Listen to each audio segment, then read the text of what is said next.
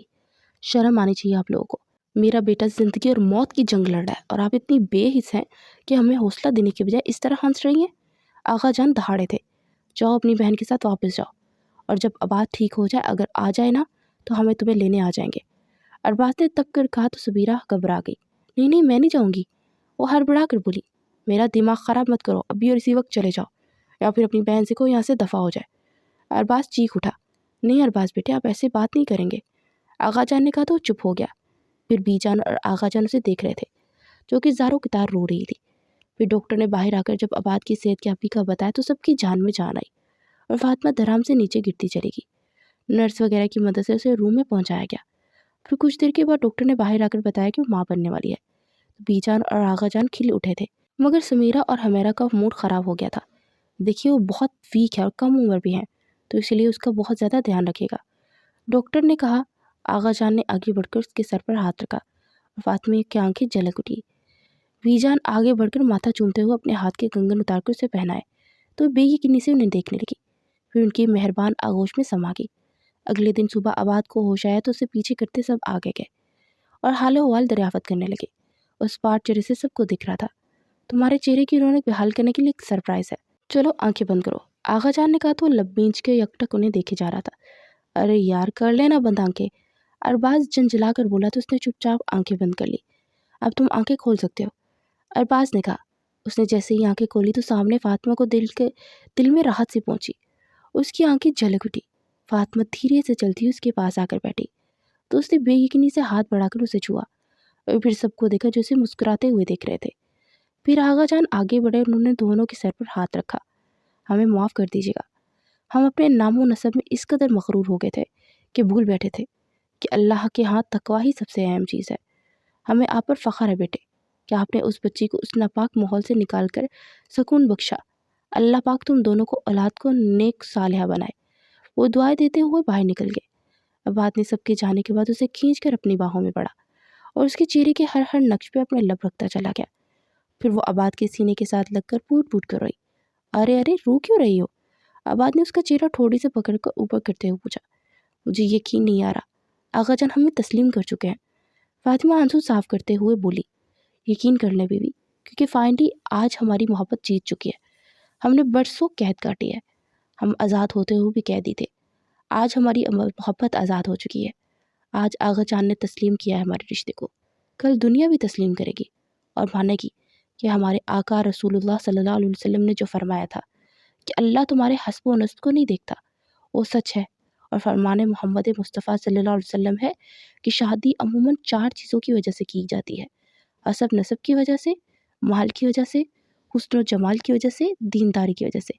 لیکن تم لوگ دینداری کو ترجیح دیا کرو، اگر ایسا نہ کرو کہ دنیا میں فساد ہوگا۔ وہ حیرت و بے یقینی سے عباد کو یوں بولتا ہوا دیکھ رہی تھی۔ اتنی اچھی اچھی باتیں کہاں سے سیکھی؟ فاطمہ نے اس کے ماتھے پر ماتھا ٹکاتے ہوئے پوچھا۔ جب آپ نے ابا جی سے ترجمہ تفسیر کا سوچا نا، تو ہم نے بھی سوچا کیوں نہ ہم بھی کسی قاری سے رابطہ کر کے ترجمہ تفسیر کریں۔ بس ہم روز مسجد جانے لگے، وہاں پر حدیث اور قرآن کا درس سننے لگے۔ عباد نے مسکرا کر کہا تو وہ عقیدت سے اسے دیکھنے لگی۔ آپ کو کچھ اور بھی خوشی کی خبر دینی ہے؟ وہ سر جھکا کر بولی۔ کیا؟ اس سے بڑی بھی؟ وہ حیرانگی سے بولا۔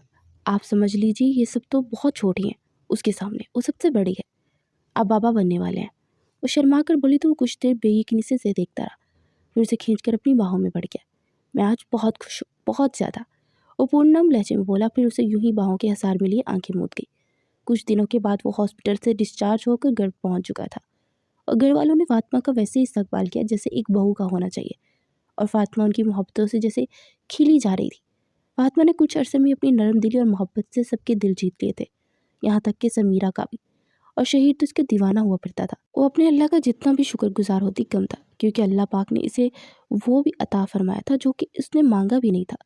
وہ رب سچ میں بڑا غفور الرحیم تھا، جس نے اس کو اس گندگی سے نکال کر اسے ایک نئی پہچان بخش دی تھی۔